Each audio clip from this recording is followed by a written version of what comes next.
ನಾವಿನ್ನೇನಾದ್ರೂ ಮಾಡಬೇಕಲ್ಲ. ಭಗವಂತನ ಕಾರ್ಯ ನಮ್ಮ ಜೀವಮಾನದ ಕೊನೆ ಉಸಿರಿನ ತನಕ ನಡಿಬೇಕು. ಇದು ಚುನಾವಣೆಗಾಗಿ ನಡೆಯುವ ಕಾರ್ಯಕ್ರಮ ಅಲ್ಲ.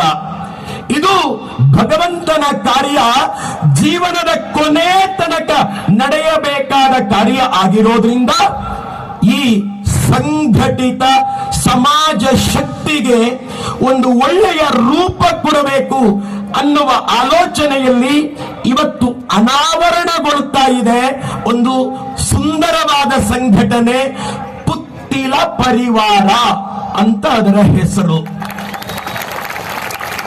ನನಗೂ ಬಾರಿಗೂ ಆಸೆ ಆಗ್ತಾ ಇದೆ.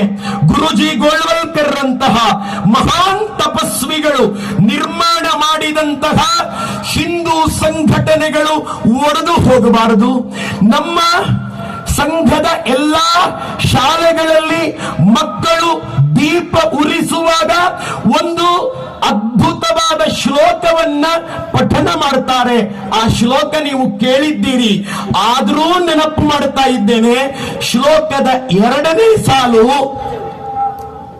ದ್ವೇಷ ಬುದ್ಧಿ ವಿನಾಶಾಯ ಆತ್ಮಜ್ಯೋತಿರ್ನಮೋಸ್ತುತೆ. ದ್ವೇಷ ಬುದ್ಧಿ ವಿನಾಶಾಯ ಆತ್ಮಜ್ಯೋತಿರ್ನಮೋಸ್ತುತೆ. ನಮಗೆ ಯಾರ ಮೇಲೂ ದ್ವೇಷ ಇಲ್ಲ. ನಮ್ಮನ್ನ ಬಾರಿಗೂ ಬೈದವರಿಗೂ ಪಾದ ಮುಟ್ಟಿ ನಮಸ್ಕಾರ ಮಾಡುವ ಸಂಸ್ಕೃತಿಗೆ ಸೇರಿದವರು ನಾವು. ನಮಗೆ ತಲೆ ಎತ್ತಿ ನಡೆಯಲಾರದಷ್ಟು ಮಾಡಬೇಕು ಅಂತ ಅವಮಾನ ಮಾಡಿದವರಿಗೂ ಅವರಲ್ಲೂ ಹಿರಿತನ ಇದೆ ಅಂತ ಗುರುತಿಸಿ ಗೌರವಿಸುವ ಹಿಂದೂ ಸಂಸ್ಕೃತಿಗೆ, ಹಿಂದೂ ಸಭ್ಯತೆಗೆ ಸೇರಿದವರು ನಾವು.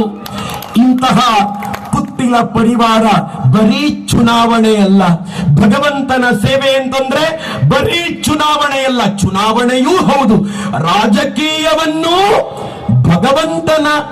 ಭಗವಂತನಿಗಾಗಿ ಮಾಡಿದರೆ ಅದು ಪೂಜೆಯಾಗ್ತದೆ. ಅದೇ ರೀತಿ ನಾವು ಹಳ್ಳಿಗಳಲ್ಲೂ ಕೂಡ ಕಾಪಿ ಮಾಡುವ ಅವಶ್ಯಕತೆ ಇಲ್ಲ. ಅದು ಕೌಂಟರ್ ಅಂತ ಯಾರಾದ್ರೂ ಅನ್ಕೊಂಡಾರು. ನಾವು ಭಾರತ್ ಮಾತಾ ಪೂಜನ ಅಂತ ಹೆಸರು ಕೊಡೋದು ಬೇಡ, ಆದ್ರೆ ಇನ್ಯಾವುದೋ ಒಂದು ಒಳ್ಳೆಯ ಹಿಂದೂ ಸಮಾಜ ಶಕ್ತಿಗೆ, ಹಿಂದೂ ಸಂಸ್ಕೃತಿಗೆ ಪೂರಕವಾಗುವಂತ ಹೆಸರಿನೊಂದಿಗೆ ಈ ದೇಶದ ಇತಿಹಾಸವನ್ನ ತಿಳಿಸುವ ಕಾರ್ಯಕ್ರಮ, ಬಡವರಿಗೆ ಮನೆ ಕಟ್ಟಿಸಿಕೊಡುವ ಕಾರ್ಯಕ್ರಮ. ಲೋಗೋ ಅನಾವರಣಗೊಳ್ತಾ ಇದೆ.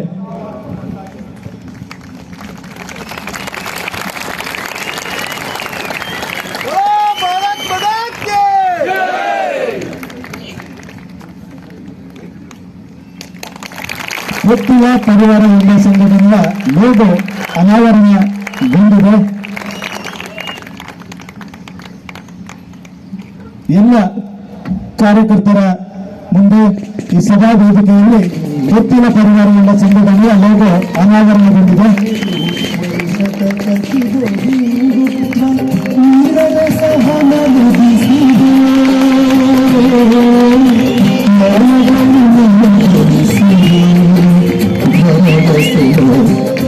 ಕಾರ್ಯಕರ್ತರಲ್ಲಿ ನಿಮ್ಮಲ್ಲಿ ವಿನಮ್ರವಾಗಿ ವಿನಂತಿ ಮತ್ತೊಮ್ಮೆ ಮಾಡಿಕೊಳ್ತಾ ಇದ್ದೇನೆ, ಎಲ್ಲರೂ ಇಲ್ಲಿಂದ ತೆರಳಬೇಕು. ಕಾರ್ಯಕರ್ತರಲ್ಲಿ ವಿನಂತಿ, ಎಲ್ಲರೂ ಇಲ್ಲಿಂದ ತೆರಳಬೇಕು. ವೇದಿಕೆಯ ಎಡಭಾಗ ಮತ್ತು ಬಲಭಾಗ ಮತ್ತು ಮುಂಭಾಗದಲ್ಲಿರುವ ಕಾರ್ಯಕರ್ತರು ಮುಂಭಾಗದಲ್ಲಿ ಕೂತ್ಕೊಳ್ಬಹುದು. ಎಡಭಾಗ ಮತ್ತು ಬಲಭಾಗದಲ್ಲಿರುವ ನಿಂತಿರುವ ಕಾರ್ಯಕರ್ತರು ಎಲ್ಲ ಭಾರತ್ ಮಾತಾ ಕಿ ವಂದೇ ವಂದೇ ವಂದೇ. ನಮತೋದಾರ ಶ್ರೀ ಮಹಾಲಿಂಗೇಶ್ವರ ದೇವರ ಚರಣಾರವಿಂದಗಳಿಗೆ ಗೋವಿಂದ ಅನ್ನಿ ಗೋವಿಂದ ಗೋವಿಂದ. ಮಹಾಲಿಂಗೇಶ್ವರ ದೇವರ ಚರಣಾರವಿಂದಗಳಿಗೆ ಗೋವಿಂದನ್ನಿ ಗೋವಿಂದ ಗೋವಿಂದ. ಮಹಾಲಿಂಗೇಶ್ವರ ದೇವರ ಚರಣಾರವಿಂದಗಳಿಗೆ ಗೋವಿಂದನ್ನಿ ಗೋವಿಂದ ಗೋವಿಂದ. ನಿಮ್ಗೆ ಕೂಡ